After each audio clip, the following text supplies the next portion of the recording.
It's time for another Eurovision 2026 news update. Are Bosnia going to be returning to the contest? Serbia continue to go through their flop era.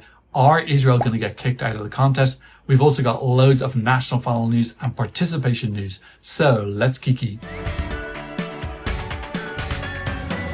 Hi, my name is Tom. I'm an Irish Eurovision analyst, and you can find all this stuff on my Eurovision channel. Just a heads up that I've got some new videos coming out really soon to help you through the Eurovision off season. I'm going to be putting my Eurovision 1971 reaction up here really soon. It's already up on my Patreon. I've also got a spicy video about the host city, which I'm going to drop on my Patreon hopefully tonight and then on YouTube very soon afterwards. Make sure to subscribe so you don't miss any of that hot junk.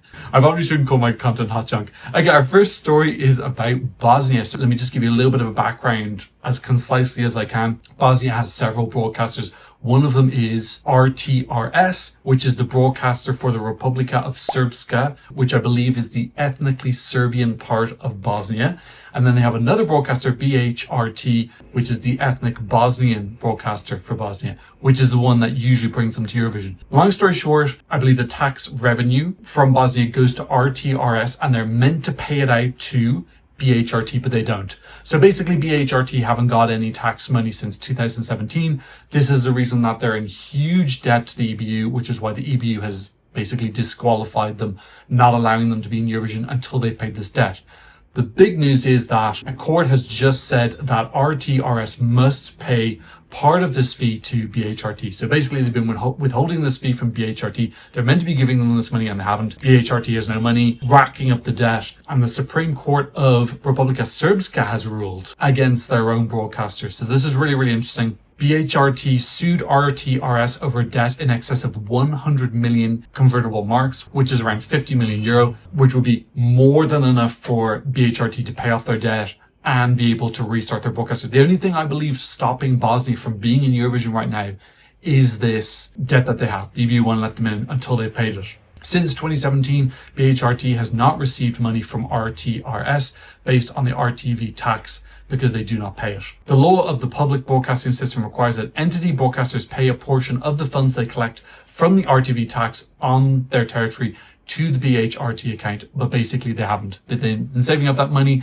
they've been going on a Jet2 holiday, and now BHRT are like, give me that money back, bitch. So it seems like the court in the Bosnian part said, we want the money, and then this paragraph is like, no, we're not giving you the money. And then it seems like there was an appeal. And then finally, it sounds like this court has said, okay, actually, yeah, it's your money. Now there's lots of unknowns here. Are they going to keep appealing it? Are they eventually going to pay it? When are they going to pay it? How much are they going to pay? We don't know yet. But if they do pay back pretty soon, I think we can get Bosnia back. Theoretically, I don't see why we couldn't get Bosnia back this year if the money was paid that quick. I'm not expecting it to be paid that quickly. But theoretically, if they got it, the only thing stopping them from being involved is that mountain of debt. Earlier on in the season, Bosnia and Herzegovina already said that they were not going to participate. But again, that was before this most recent ruling. I think they can undo that if they want to. And the reasons given at the time were that they're sanctioned by the EBU because of this outstanding debt. But I would absolutely love Bosnia to be back in the competition. They've debuted in 1993. And they've actually got almost a 100% qualification rate. The only time they didn't qualify was their last appearance in 2016 with Dalal and Dean, featuring Anna Ruckner and Yala, which came 11th. So it was super close, but every other time they've been in the contest, they've qualified. They had this really strong period in the noughts where they came 9th with Dean in the disco. Fun fact, it shows how delusional I was in the noughties. I bet on that to win Eurovision. I think it was €5, but still terrible judgment back in 2004. Leila coming 3rd in 2006. Absolutely gorgeous song. 11th, 10th, 9th with Regina Bistrovoda, 6th with Dino Merlin. So 6 top 15 results in a row between 2004 and 2009. Love Bosnia to come back to the contest. Really interesting point of view. Again, this isn't someone like Monaco coming back where it's like, well, what would they even do if they did return? We know exactly what Bosnia would do when they return because they've had fantastic entries, and I think they would be really passionately involved in the contest. And it's another country in Southeast Europe which can compete for the win. We need as many countries in Southeast Europe competing for the win as possible because we need Eurovision back in the Southeast or the eastern part of Europe. So I'm really happy about this. Honestly, I'm not expecting them back this year, but theoretically, if things go well in this court case, they might get the money sometime the next year, and we'll see them in Eurovision 2027. Okay, let's stay in Southeastern Europe, but this time we've got some bad news, and that is that Olivera Kovacevic has been removed from her position as a creative supervisor of Pesma Eurovision. Again, let me try and sum this up as concisely as possible. In case you don't know, there's been huge student protests right now in Serbia since November of last year. These are anti-corruption protests, just generally anti-government. And Olivera Kovacevic has been someone who's been quite vocal and visibly supporting those protests. The decision was made to remove her after a complaint from the RTS board member Predrag. Predrag is a fantastic drag name to the EBU over the presence of political messages during the show. So basically she was supporting the protesters, and because of that she's lost her job. So this is kind of like very anti-freedom of speech, the government imposing themselves on. So look, PZ already had a tough year last year. They selected all the artists who signed contracts. The protests started and a lot of the artists wanted to withdraw. The artists didn't want to be associated with RTS, but they weren't allowed because they'd signed those contracts. So that is why in last year's Pesma Eurovision we had no interval acts. They were all interval acts from previous years repeated. Everybody refused to go on the show. I think there was already going to be a problem with next year's PZE, because nobody's going to want to enter it, because if you do, you're basically saying that you're pro-government. And now the one single part of PZ, Olivera, which could be a justification for entering it as she's anti-government, she's gone now. So it looks like if PZ does happen next season, it's going to be like full on, you're pro-government if you're on it. I think that's going to be the inference. So I just don't think a lot of artists are going to want to go on. I'm just getting flop era vibes. I think Serbia are in their flop era. As someone from a country, Ireland, who's been in the flop area for a very, very long time, I know what a flop era feels like, babe. This feels like Serbia in the deepest, darkest, in the Mariana Trenches. 14th in Eurovision 2025. That's their worst result ever. They'd never been outside the top 11 of a semi-final. There were already massive problems in PZ, and it looks like these are going to get even worse. So this is really, really sad. Obviously, there's more important issues. Hopefully these protests are successful in Serbia, but yeah, this is a really, really, really bad sign for PZ. I don't know if maybe they're going to go internal selection next year, choose a pro-government person. I hope that Serbia doesn't go down like this crazy Hungary route of just going loopy, going far-right loopy. So fingers crossed that there's some sort of resolution to this. Yeah, I don't know. It's just not feeling good. If you're from Serbia, please fill us in down below. What do you think is going to happen? Is PZ going to happen? Are they going internal? Are we going to get a Georgian-style propaganda entry from Serbia next year? I really hope not. Okay, let's go to a story from Sanremo, and apparently, according to Il Sole 24 Ore, RAI, the Italian broadcaster, and the municipality of Sanremo are one step away from a breakup. If their differences are not resolved by August 1st, which is the day I'm filming this video, RAI is prepared to organise next year's Festival della Canzone RAI, which is aka Sanremo, outside the city of Sanremo for the first time ever. So this is interesting. I don't know if there's any more resolution to this. I just did a search. I couldn't find any update on whether they kissed and made up. But my perspective is that Sanremo needs RAI a lot more than the other way around. Like, really, RAI can move the festival to any other place and just change the name of it. You know, some people might be like, oh, that's sad, but I think they'll get over it pretty quickly. It's still going to mostly look the same. It's going to be in the theatre, all done up. It's still going to have the amazing artists and songs, which is the main point of it, and all the guest stars. So really, I think you could host it pretty much anywhere. I don't really know what Sanremo are doing here, because I feel like they're not the big dogs in the power dynamic. Maybe I'm misinterpreting the situation, but yeah, my perspective of this is that REI definitely has the power. So let's wait and see. But yeah, Sanremo might be changing name theoretically to whatever the name of the new place it goes to. Maybe they'll just say, we'll call it Festival della Canzone, which is similar name to Festival Kunkas. That also means song festival. Festival Kunkas, that was the most seamless through. That wasn't planned.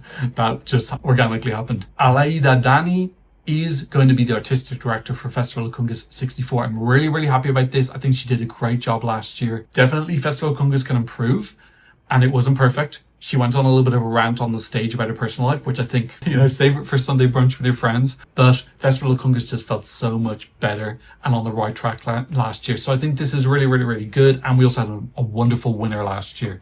So I think that was partly down to her influence, building up the prestige, the quality, trust in the contest, that it's not rigged.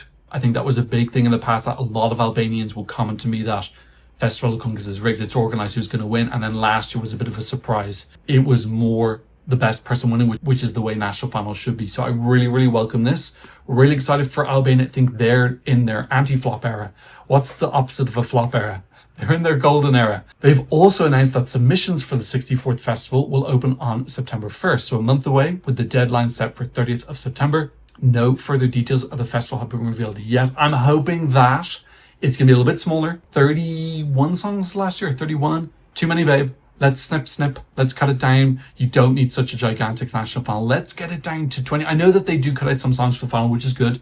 Oh, in fairness, the final was 15. Okay, that's perfect. Yeah, and again, that's Aleida bringing in. There were only 15 in the final. Because we initially had 30 and she dropped it down to 15. So actually that's perfect. Maybe just drop it down to like 24. Let's go 24-15 or 24-12. It's still a little bit much, a little bit long. Feel like she is one part of Albania getting their act together and starting to compete for that first win, that first ever top 4 placing. Their best result is 5th with Rodanishlu. Okay, next up, let's go to Latvia. Broadcaster LSM. That's weird. I never realized the Latvian broadcaster's name before. They've published their regulations for the 2026 edition of Supernova. Submissions open today, which is today, and close on the 1st of October. The artists and titles are going to be announced in November. Oh my God, we're so close to some Eurovision 2026 news. Hopefully that's November 1st, because if it is, we're only 90 days away from our first juicy Eurovision stuff. 2 semi-finals for the first time since 2019. I love this. Love this so much. Last year's Supernova was so freaking good. I think that they feel how Supernova is in its golden era. It's on an upwards trajectory. And they're like, let's take advantage of this. Let's expand into 2 semi-finals. I don't like their old system that they've been using where they had one big ass semi-final and then just the final is like a smaller version of the semi-final. I don't know. There's something about that just feels repetitive or something. I want 2 separate semi-finals and then they meet in the final. I don't know, something about it psychologically just fits better. So I'm so excited for this. And I'm hoping that they're doing even more small things behind the scenes. The graphics last year were really good. I liked how everyone had their own picture with their name written, although sometimes you couldn't read their name. And I would love them to fix the results part. Everyone's standing on stage. You've no freaking idea what's going on unless you speak Latvian. There's no scoreboard. It's super, super, super confusing. That would be really nice. They've been doing that for a while now. I remember always being confused at the end of Supernova. Please fix that. Give us a proper scoreboard so that people outside Latvia can understand as well. But generally, I'm really excited about this. The semi-finals will be held on the 31st of January and the 7th of February with jury voting and televoting. 10 entries across 2 semi-finals qualify for the finals. They haven't specified how many are going to be in the semi-final. I'm guessing it's 10 and 10 with 10 in the final. LSM, I've never noticed the name of the broadcast before. That is crazy. I thought it was LTV. Why they call it? If they change their name, they're allowed to invite one non-qualifier to the final as a wild card. Spicy. That's spicy. Why? I don't know. And the final is going to be, no way, babe. The final is on February 14th, which is the same night as Benidorm Fest and Poland's national final. No, Poland's national final was Valentine's Day last year. It's the same day as Denmark's national final, isn't it? Yes, I'm jumping ahead. Oh my God. Valentine's Day next year is going to be fuego. I'm definitely live streaming that. We can all be singled together watching all of these delicious national finals. Okay, next up, these segues are happening naturally. I promise you, they did not plan this. We've news from Denmark. Denmark has opened submissions for Dansk MGP 2026. Songs can be submitted until the 2nd of November. Danish, if you're Danish, please just send in a rock entry or anything non-pop. Even if you don't know anything about music, just do it. Just sing into your phone in a style that's not pop for 2.5 minutes and just send it in. I just want there to just be variety. 8 acts will be selected who will compete on Saturday the 14th of February, again, as I just said, in Frederikshavn Arena Nord. And Denmark are choosing way earlier this year. I think this is around 3 weeks earlier than last time. This is something that I complained about in my Denmark rant, is that if you're going to do no staging in your national final, give yourself more time then afterwards to do it. Now they have an extra 3 weeks. So even if they do bare bones staging again, they've got 3 weeks to fix that problem with whoever gets picked. Okay, that's good. I like it. That's a small change. You know, it's pretty bare bones basic, but it's better than nothing. Next up, let's go to Greece. ERT, which is the Greek broadcaster, has approved the selection for 2026. And ERT is reported planning to expand the number of shows in Ethnikos Telikos. Instead of 1 show, the selection will consist of 2 semi-finals and a final, all of which will be held over a Eurovision week. I'm pretty sure I talked about this in my last news episode, but apparently this is breaking news. So maybe this is just confirmation of it now. So really looking forward to that. They're doing a similar system to Benidorm Fest, where they have 2 semi-finals and the final all in 1 week. Okay, now let's go to all the reference group news. In case you don't know, the reference group are heads of delegations who meet and discuss things pertaining to the contest. The last meeting that happened, which was at the start of July, Ynet, which is a Israeli news site, they're saying that Israel's future participation was discussed at today's EBU General Assembly. In the end, no vote was held on Israel's participation in the contest. Had one taken place, the majority would likely have voted against Israel, EBU sources report. Now, we had further news coming out from the National saying Italy and Germany threatened to withdraw from Eurovision if Israel is banned. So despite what this source is saying, that apparently the majority want to vote them out, Italy and Germany are apparently threatening to withdraw. Now this backs up what I said in a previous episode, where there was a Turkish news website saying that Germany threatened to withdraw if Israel were kicked out last time. Some people saying, oh, that's not true. I don't know. This is another source now, again, saying that Germany are blocking Israel. And it also fits in what's going on politically. Like, Germany have been cracking down heavily on anything that is pro-Palestine. So it's not like this is a total anomaly. This definitely fits in with the political climate in Germany right now. And Italy in there as well. Interestingly, no UK. I don't know. Apparently UK were potentially blocking Israel being banned last year. So I don't know if Italy swapped in with the UK, but yes, the push to exclude Israel from participating this year has been led by Iceland and Slovenia. We know they've been pretty vocal about that. Iceland's person on the EBU Reference Group just left, Felix, who was the head of delegation. He was on the board, but now he's gone. We'll go to who's on the board now because there's been a little bit of an update. Amir Alan, a former member of Israel's Eurovision delegation, has claimed that the public broadcasters of Italy and Germany have threatened to withdraw from next year's contest if Israel is excluded without clear legal grounds. I don't know if genocide or forced starvation is legal grounds, but we'll have to wait and see, according to the website Eurovision Fun. So, again, the source is Eurovision Fun, not the most concrete, but yeah, this is just rumors behind the scene. Israel and Germany are reportedly backing Israel's public broadcaster Kan, which maintains editorial independence from the Israeli government. Speaking to Israel's N12 News, Elon said, as long as the war in Gaza continues and images of the conflict reach European audiences, it will be difficult for countries like Italy and Germany to publicly defend Israel. These two countries are among the country's top financial contributors and are in direct communication with the EBU and support Kan. If Kan is excluded, they have threatened to leave the contest as well, something the EBU wants to avoid. So this is a bit of a power struggle going on behind the scenes. Again, these images coming out of Gaza right now really seem to be turning public perception in some countries. So if that trend continues, I think it'll be more and more untenable for Italy and Germany to defend what Israel's doing. But at the end of the day, this comes down to Italy and Germany having more power. They've almost got a veto of sorts just from their financial contributions and the size of their populations. So we'll have to see. That next EBU meeting is happening 3 months. I think it's the 1st of November or very early November. According to Ynet, the push to ban Israel has been led by Iceland and Slovenia. Meanwhile, Austria, Germany and Switzerland were the only countries to publicly express support for Israel. So you can see there is this Germanic nucleus who are defending Israel. In a move that surprised many, the BBC reportedly requested that a vote be avoided and encouraged continued dialogue, a gesture seen as a concession to Israel. So just kind of kicking the can down the road. It seems like maybe a vote would have happened if some of these countries hadn't intervened.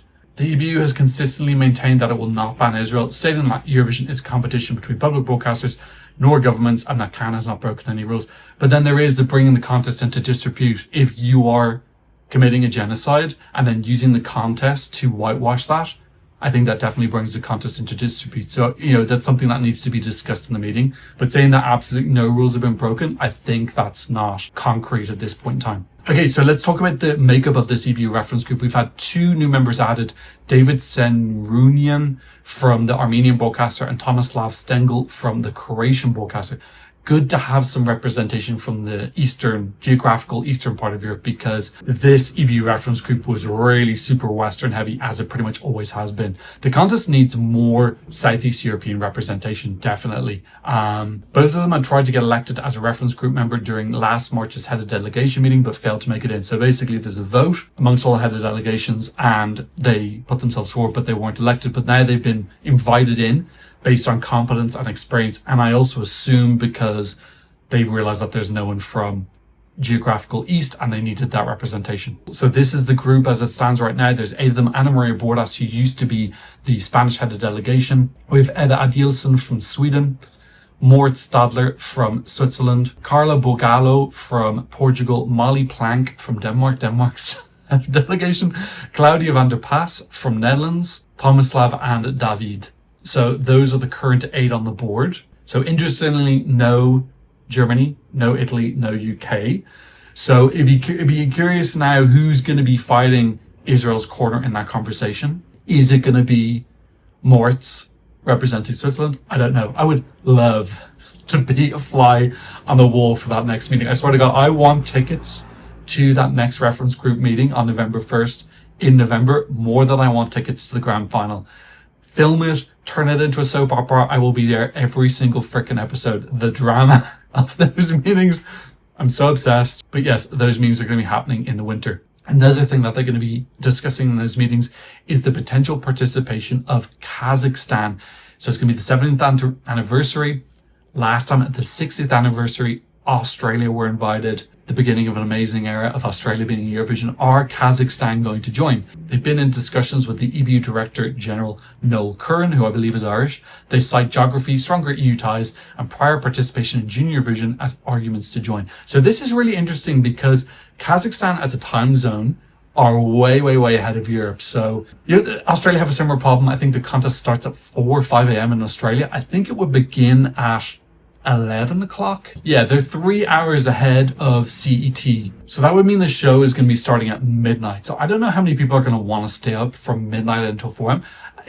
That's not too bad. You know, most people that go to that club, they're going there at midnight until 4. So yeah, you might get more of a younger audience. I don't know if like more families are going to watch it, if they're going to let their kids stay up that late. But this is really, really interesting. Kazakhstan wanting to join, you know, myself and many others felt like them being in Junior Eurovision. They did it for the sole purpose of making themselves more eligible for adult Eurovision, showing that they could put an entry together, etc. I was actually in Kazakhstan in 2023. I was in Almaty. It was really pretty. It's very Western as well, actually. So I can definitely see there's a cultural overlap. A lot of people spoke English. They have Kazakh as well, which is like a Turkic language. Really developed, really pretty. I bumped into Christian Kostov there, who has Kazakh roots as well. Amazing restaurants. I would be very interested in Kazakh joining. I think they'd have a really interesting viewpoint. I like their entries in Junior Eurovision. They have beautiful staging. So yeah, this could make sense for me. It's the 70th edition. Bring in a new country. Give them a little bit of a trial. The ratings thing, that's Kazakhstan's problem to deal with. If they get low ratings because it's on at midnight, like, what are you going to do? You can't change the time zone. So they know that going in. I love the culture of Central Asia. It's so interesting. Their history is absolutely fascinating. Theoretically, if they come back, we've got 38 countries. If Moldova comes back, we've got 39 countries. Keep in mind, we've never had 38 countries in Eurovision ever. We were going to have it before Moldova withdrew last year. With that in mind, let's take a look at who is in and who is out from Eurovision so far. These are the countries who have expressed interest in participating next year. We have 18 so far: Albania, Austria, Denmark, Finland, Germany, Greece, Israel. Israel's participation is going to be discussed in that meeting. Latvia, Lithuania, Luxembourg, Malta, Netherlands, Norway, Serbia, Spain, Sweden, Switzerland, and UK. So that's 18 so far. Let's have a look at some of the other countries who are contemplating. RTBF from Belgium have not confirmed yet.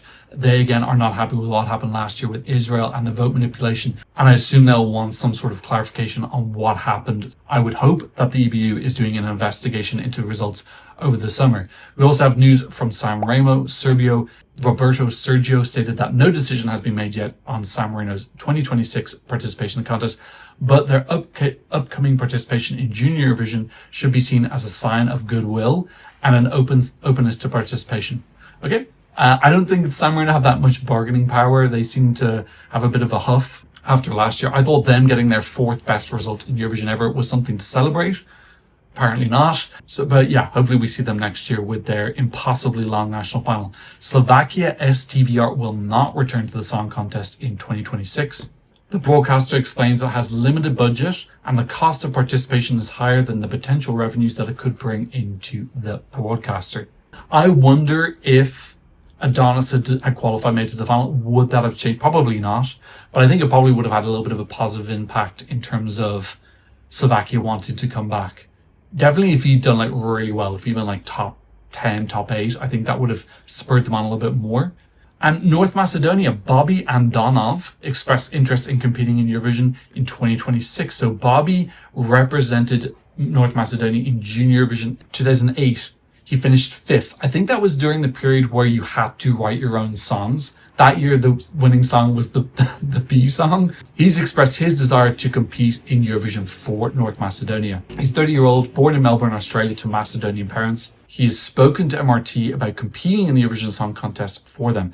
This is not just a dream, but something I've been planning and seriously thinking about for a long time. I spoke to MRT and expressed my desire, and I'm also preparing to return to Macedonia at the beginning of next year.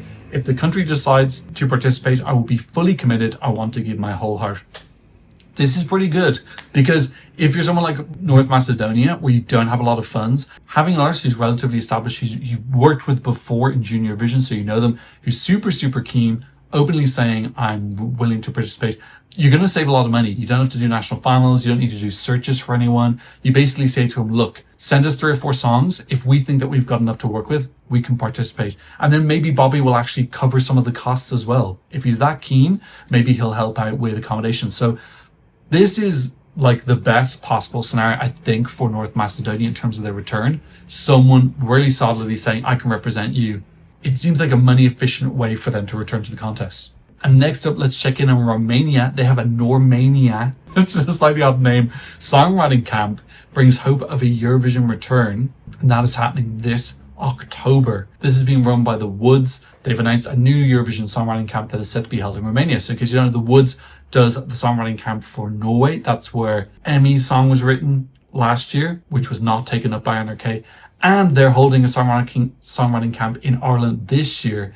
I believe it is in September. I covered it in my last news episode. So the Woes seem to be like branching out to create this kind of business of songwriting camps. I know some people don't like songwriting camps. Seems to be more and more people speaking out about it in comment sections and on Twitter as well, saying they don't want songwriting camp songs. But if this is what is necessary for Romania to come back, I'm for it.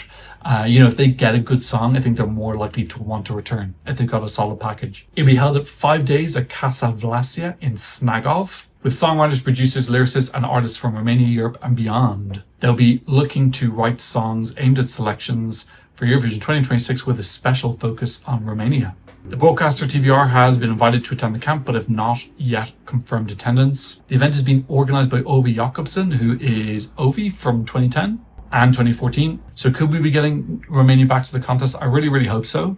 But the underlying problems with TVR probably still exist. That's the main problem with Romania, is their broadcaster is atrocious. Final songwriting camp news is from the Berlin Songfest, another songwriting camp. So they had one in April 2025, and now they're having a second one in August. The one in April produced 30 songs, many of which are intended for national selections and pre-selections in Eurovision 2026. I wonder, are they going to go the German ones, or maybe go to the Austrian and Swiss internal selections as well? The German songwriting camp was inspired by another well-known Eurovision songwriting initiative, Rena Songfest in Norway, which is the Norwegian The Woes songwriting camp. So this is like a brand they're building out now. They're in Romania, Germany, Ireland, Norway.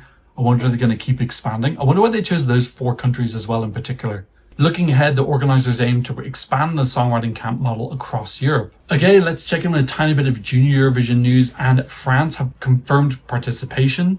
There was some rumours going around that they might withdraw. In case you don't know, I don't want to get into it, but basically it sounds like there was some corruption going on when they hosted the contest in 2023. It sounds like some people were embezzling money or something, allegedly, I don't know. And then there were rumours going that France might withdraw from the contest because of that. They aren't. They've confirmed it. They nipped those rumours in the bud as soon as they started. They have an incredible record in Junior Eurovision where they've never been outside the top 5 or 6, I can't remember, but they're like the #1 country in Junior Eurovision. They're incredible. Yeah, they've never been outside the top 6, and they've been on the podium 5 out of 8 times. And let's be real, Carla Bim Bam Twa should have been on the podium as well. So it should be 6 out of 8, and they kill. They're so good at Junior Eurovision. So yes, they are going to be back. And as always, they're going to be contention to win. Let's go to some other smaller news. Who should win the OGAE second chance round? We can see the poll here. Number 1 is Goldilocks. From Finland, number 2 is Sweden, Clara Hammarström. Number 3 is Malta, Chrissy Spiteri, Heaven Sent. Number 4, Denmark. And number 5, Norway. So it's all the Nordics plus Malta. OGAE fans loving loving and living for those Nordic Eurobops. I think that's happening in a couple of months. It's going to be on YouTube, I believe. I will potentially live stream it, depending if there's enough interest. And finally, Eurovision winner Charlotte Pirelli wants to represent Spain at Eurovision. No, girl, no. Okay, that's all the Eurovision news that I got for you today. What do you think? Leave me a comment in the comment section down below. Thank you to those who've been supporting me on PayPal and Buy Me a Coffee. If you want to support the channel, leave a QR code over here and a link in the description. And of course, thank you to my wonderful patrons for patronizing me from all around the world, particularly in the off season. Your support is so vital to keeping the channel going and allowing me to keep posting. Thanks so much for being here. I'll see you in another Eurovision analysis video very soon. Goodbye.